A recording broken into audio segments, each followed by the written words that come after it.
এটা 499 হ্যাঁ 499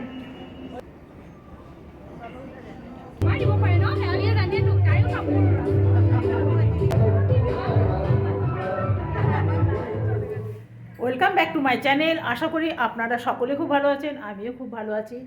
আজকে হলো রবিবার, তো আজকে রবিবারে বাজার তেমন যায়নি। আজকে যা আছে ফ্রিজে তাই রান্না করব। কেন সেটা বলছি। আজকে এখানে লেগেছে এক্সপো মেলা, তো অনেক দিন ধরেই ভাবছি যাব যাব যাব, তো সেই জন্য আমি ভাবলাম ফ্রিজে যা রান্না করেছি সেটাই খেয়ে যাব। আর কি জানেন তো, বাজার সবজি বাজার বলুন মাছ বাজার বলুন গেলেই দেরি, 1-1.5 ঘন্টা তো চলেই যায়। তো সেই জন্য ভাবলাম ফ্রিজে ছিল পাবদা মাছ, তো হাজব্যান্ডকে বললাম পাবদা মাছই করে দাও। আর শীতের দিনে সবজি না, মাছ না হলেও চলে যায়, এতটাই ভালো লাগে। যেমন খুশি তেমন বসান, আমাদের ঘরে তো সবাই খুব পছন্দ করে। মশলা টশলা দিয়ে না রান্না খুব একটা পছন্দ করে না, বিনা মশলা রান্না না দারুণ পছন্দ করে। তো আজকে পাবদা মাছ হবে আর আলু ফুলকপির তরকারি ভাবছি। আর আমাদের ঘরে বিড়াল বাচ্চাটাকে জানেন কিছুতেই বাইরে যাবে না, কিছুতেই বাইরে যাবে না, তো ওকে এখন বাইরে বার করেছি। আপনাকে একবার দেখাই, কই গো, এই যে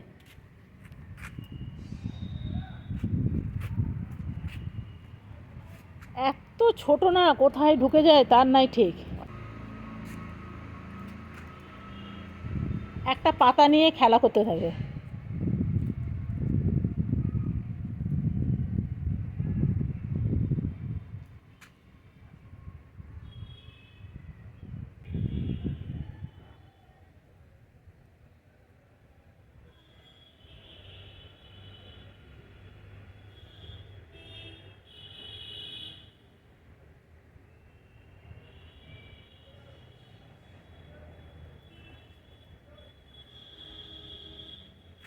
চলুন, বিড়াল বাচ্চাটার সাথে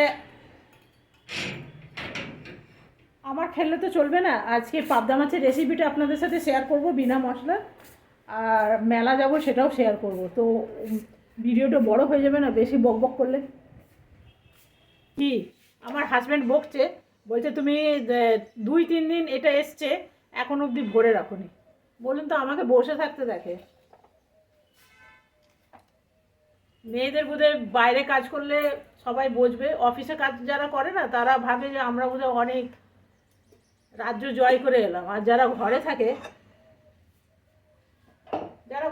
তারা ভাবে কি পায়ের উপরে পা তুলে ঘুমায়। প্রথমে ঘিটা একটু ঢেলে নিই জানেন।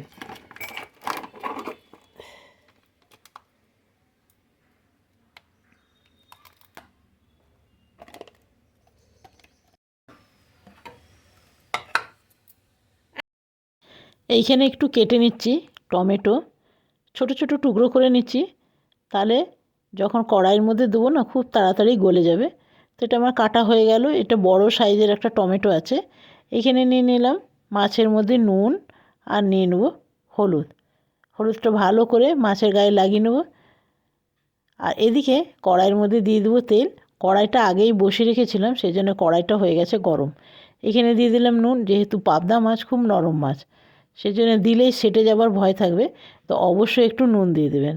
তো সব কটাই মাছ আমি এভাবেই ভেজে নেব। একটুখানি পাল্টে দিই, দেখছি নুন দেওয়ার কারণে কত তাড়াতাড়ি পাল্টে যাচ্ছে। তো আপনারাও অবশ্য নুন দিয়ে দেবেন।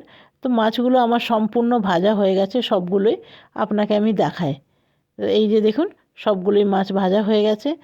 এবারে সেম তেলেই দিয়ে দেবো কালো জিরে। এখানে 1 চামচের মতন কালো জিরে দিলাম। এখানে দিলাম কাঁচা লঙ্কা, আর দিয়ে দেবো টমেটো। দিয়ে ভালো করে একটু কষিয়ে নেব। দিয়ে দিলাম নুন হলুদ। তবে জানেন, পাবদা মাছের সর্ষে দিয়ে ঝাল আপনিও খেয়েছেন আমিও খেয়েছি, যত না ভালো লাগে এইটা তার চেয়ে 1000 গুণ ভালো লাগে।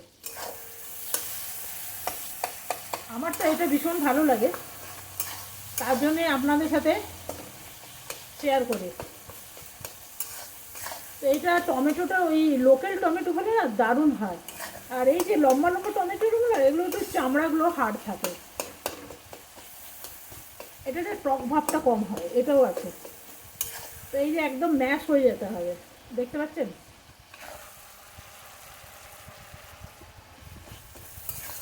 এইদিকে বসেছি ভাত। তো চলুন, এটা হয়ে গেছে। দিয়ে দেবো জল। যেহেতু টমেটোগুলো আমি ভালো করে ম্যাশ করে দিয়েছি, এবারে দিয়ে দেবো মাছগুলো। জিনিস যেটা না দিলেই নয় সেটা হলো তেজপাতা। ধনে পাতাগুলো এখনই দিয়ে দিলাম, তাহলে না ঝোলের সাথে ফুটলে গন্ধটা ভীষণ ভালো আসবে। খুব বেশি নাড়া যাবে না, পাবদা মাছ। আমি একটু ঝোলটা টেস্ট করে নিই।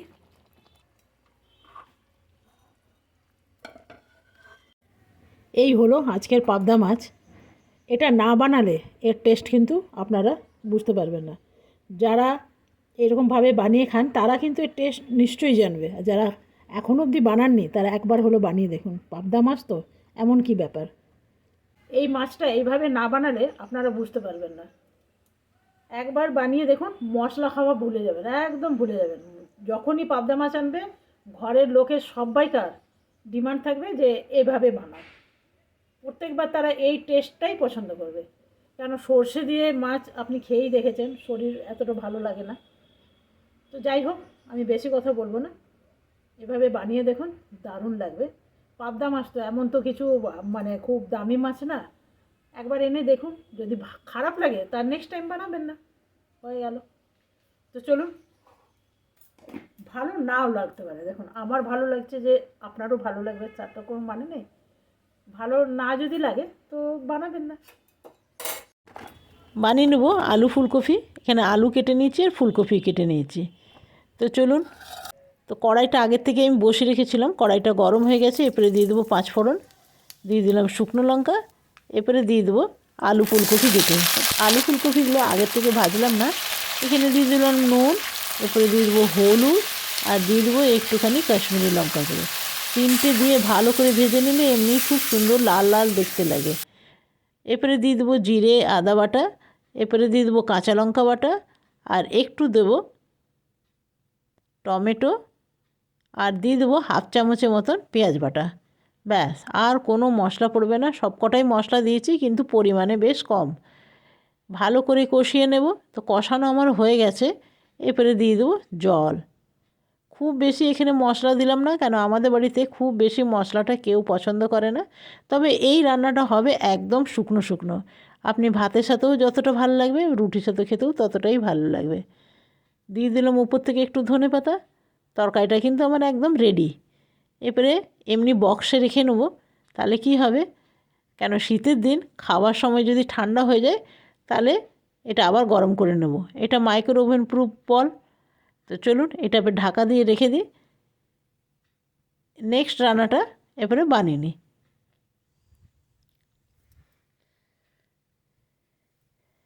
এখানে কড়াইয়ের মধ্যে দিয়ে দেবো তেল, দিয়ে দিলাম 5 ফোড়ন আর শুকনো লঙ্কা। এখানে আছে কফির ডাঁটা। শীতকালে কফির ডাঁটা না খেলাম তো কী খেলাম বলুন। আছে আলু, বেগুন আর কফির ডাঁটা, এই তিনটেই আছে। আর কোনো বাড়িতে সবজি ছিল না, থাকলে কিন্তু একটু শিম টিম থাকলে দিলে ভালো লাগে। দিয়ে দিলাম নুন, আর দিয়ে দেবো হলুদ। ব্যাস, আর কোনো মশলা পড়বে না। এটা হোক, ততক্ষণ আমি স্নান করে নিই আর পুজো করে নেব। তো এইটা ততক্ষণ হতে থাক। জাস্ট স্নান করে পুজো করে এখন ভাত বাড়তে যাচ্ছে। চুলটা এখনও শুকায়নি, তো ভাবছি খেতে টেতে দিয়ে তারপর ড্রায়ার করবো। চলো। তবে জানেন তো, খাবার সময় ভেবেছিলাম তরকারিগুলো ঠান্ডা হয়ে যাবে নাকি, দেখলাম না, খুব সুন্দর গরম আছে। আর এটা এয়ার নিয়ে নিয়েছে বলে খুলতে একটু মুশকিল হচ্ছিল। হ্যাঁ, খুলে গেছে। আর এটা থালার মধ্যেই নিয়ে নেবো, কেন কি শুকনো শুকনো বানিয়েছি, আর ডালও বানানো আছে, তো সেই জন্য এটা একটু শুকনো বানালাম। এই যে ডাল দিয়ে দেবো, ডাল আর নিয়ে নেবো দেবো চচ্চড়ি, কফি ডাঁটার চচ্চড়ি। কফি ডাঁটাটা ফাইনাল লুকটা আপনাদের দেখানো হয়নি। এই হলো পাবদা মাছ। একবার কফি ডাঁটাটা আপনাদের দেখিয়ে দিই, খুব কমে গেছে জানেন, এই যে দেখছেন কমে গেছে। দেখুন বন্ধুরা, সাজিয়ে গুছিয়ে দিলে সবই ভালো লাগে। থালাটাকে সাজিয়ে দিতে কি সুন্দর লাগছে। এই চচ্চড়িটা কেমন হয়েছে? সবচেয়ে ভালো। এই হলো আজকের পাবদা মাছ। এটা হলো বনির থালা, বনি এখনও আসেনি। এই হলো আমার থালা, এখনও খালি।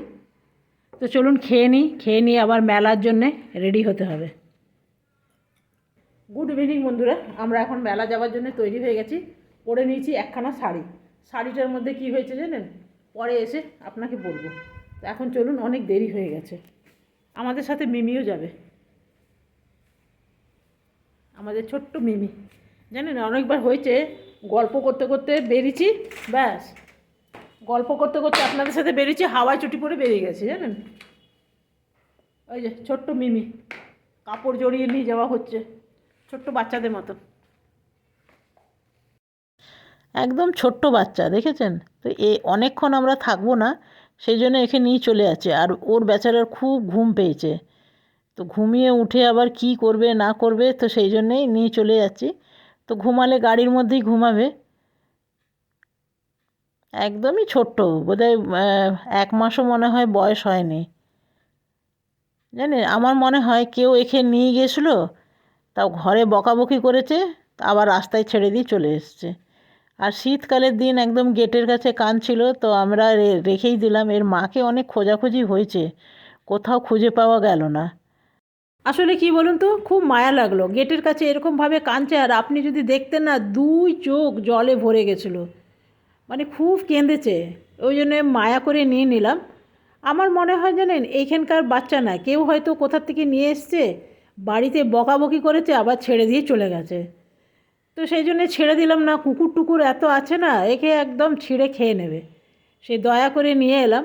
তো এখন মুশকিল হয়ে গেছে, কোথাও বেরোলে কোথায় কার কাছে রেখে যাব, তো সেই জন্যে নিয়েই এলাম। আর আমাদের এখান থেকে মেলা খুব একটা বেশি দূর না, আমরা পৌঁছেই গেছি মেলার ভিতরে। তবে বনি আর আমার হাজব্যান্ডের মেলা একদম পছন্দ না। বনি ঢোকার সাথে সাথেই বলছে বেশি দেরি করবে না, বেশি দেরি করবে না।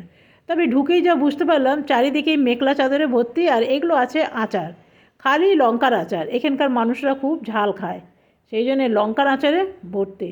তা আমাদের লঙ্কার আচার নিয়ে লাভ নেই, কেন কি আমাদের বাড়িতে ঝাল খানেওয়ালা মানুষ নেই। এদিকে ওইদিকে যাই একটু দেখি। তবে বনি আমাকে এখনই অস্থির করে দিয়েছে চলো চলো বলে। তো আমারও মেলা খুব একটা যে ঘুরতে ভাল লাগে তা না, অল্প স্বল্প ঘুরে আমরা, সামনেই আছে রিলায়েন্স স্মার্ট বাজার, সেখানে একটু যাব, গ্রোসারি শপিং করে নেবো। তো আগে এগুলো দেখে নিই। তো ভেবেছিলাম একটা চাবির রিং নেবো পেন ড্রাইভ রাখার জন্য, এখানেও ভালো চাবির রিং খুব একটা পেলাম না। তো আগে যদি পাই তাহলে আগে নিয়ে নেবো। এখানে দেখতে পাচ্ছি মেখলা চাদর, আপনাদের দেখায় কি সুন্দর সুন্দর মেখলা চাদর জানেন, অরিজিনাল একদম পিওর মুগার মেখলা চাদর। এই যে দেখছেন, আর পরলে যা এগুলো ভালো লাগে না, দেখলে এত ভালো লাগে না, যখন পরবেন না আপনার লুকটাই চেঞ্জ হয়ে যায়, এত সুন্দর লাগে। তো আমার তো খুব ভালো লাগে, আমার মেখলা চাদর এমনি আছেও অনেক কটা। তবে আমি মেলার থেকে খুব একটা কিনি না, বেশি কিনি এম্পোরিয়াম থেকে, না তো এখানে অনেক তাঁত ঘর আছে, সেই তাঁত ঘর থেকে কিনি। ইনি এসছেন কলকাতা থেকে ব্লাউজ ট্লাউজ নিয়ে। তো চলুন আগে যাই। এই যে ইনি এসছেন কলকাতা থেকে, অনেক কিছুই আছে, ব্লাউজ আছে, ঢাকায় জামদানি আছে, নানা রকম শাড়ি টাড়ি আছে। তো সেই জন্যে আমি আর গেলাম না। এখানে বিক্রি হচ্ছে শলের কুর্তি, তবে এগুলো জর্জেট। আর মেলাতে যা গান বাজছে না, আপনি চিন্তা করতে পারবেন না। কপিরাইট তো আশা ছেড়েই দেন, আমি নিজেই কিছু বলতে পারবো না, মানে আমার আওয়াজ আপনারা শুনতেই পারবেন না। তো চলুন, আমরা এরপরে অনেকটাই দেখে নিয়েছি, আর বনি অস্থির করে দিয়েছে চলো চলো বলে। তবে জানেন তো, কলকাতায় আমি মেলাতে গেছিলাম, কলকাতার থেকে 2টো শাড়ি কিনেছিলাম, সিল্কের শাড়ি। কিন্তু জানেন তো মেলার শাড়ি ওই জন্য আমি কিনি না।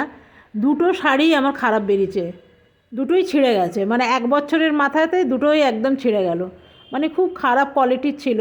তো সেই জন্য আমি মেলার থেকে বেশি সিল্ক শাড়ি টাড়ি কিনি না। দাম নিয়েছিল ভালোই, এমন নয় কি যে কম দামি নিয়েছিল। আর এগুলো হলো আদিবাসী হেয়ার অয়েল, তবে দেখে মনে হচ্ছে পুরোটাই জল, অরিজিনাল কি আছে ভগবান জানে। তো চলুন ওইদিকে যাই। এইদিকে আবার পাঁপড়, ব্যানানা চিপস টিপস বিক্রি করছে। এই যে এগুলো হলো ব্যানানা চিপস। তো দুটো নিয়ে নিই, ভাবছি খেতে খেতে ঘর চলে যাব। তো বনি নিল দুখানা, একটা প্লেন একটা মশলাওয়ালা। আর এটা হলো ব্ল্যাক রাইস, আসামে পাওয়া যায় ব্ল্যাক রাইস বলে। এখানেও আবার নানা রকম মেখলা চাদর বিক্রি হয়েছে, তবে এই কালারটা আমার ভীষণ ভালো লেগেছে, দারুণ সুন্দর। তো চলো আবার ওইদিকে যাই। তবে মেখলা চাদরে যা দেখলাম মেখলা চাদরেই ভর্তি। আর আমরা এখন চলে এসেছি রিলায়েন্স স্মার্ট বাজারে। তবে এখানে কিছু গ্রোসারি শপিং করে নেব। আর চলুন দেখা যাক ভেতরে কি কি পাওয়া যায়। তবে রিলায়েন্স স্মার্ট বাজারটা বেশ আমার ভালো লাগে, অনেক কিছু সস্তা সস্তায় পাওয়া যায়। এটা 499 499। হুম, হলুদটা তোলো তো, হলুদটা হতো।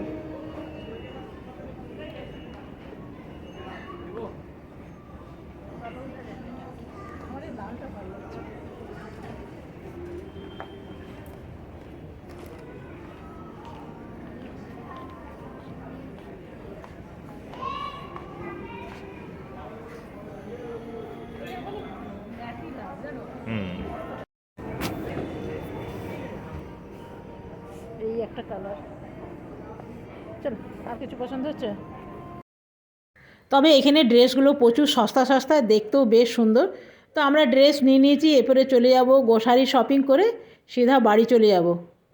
তো চলুন গ্রোসারি শপিংয়ে যাই, এসে আপনাদের সাথে দেখা হবে। চলুন আমাদের কেনাকাটা হয়ে গেছে, এরপরে চলে যাব বাড়ি সোজা ঘর। আজকে দিনটা মেলা গেলাম নিয়ে গেলাম না, আর ভাল লাগছে না। তো চলুন, খুব হয়রান হয়ে গেছে, খুব হয়রান হয়ে গেছে। তো চলুন ভিডিওটা যদি ভালো লাগে একটা লাইক করবেন, সাবস্ক্রাইব করবেন, আমার পাশে থাকবেন। ভিডিওটা আমি এখানে শেষ করলাম, বাই বাই।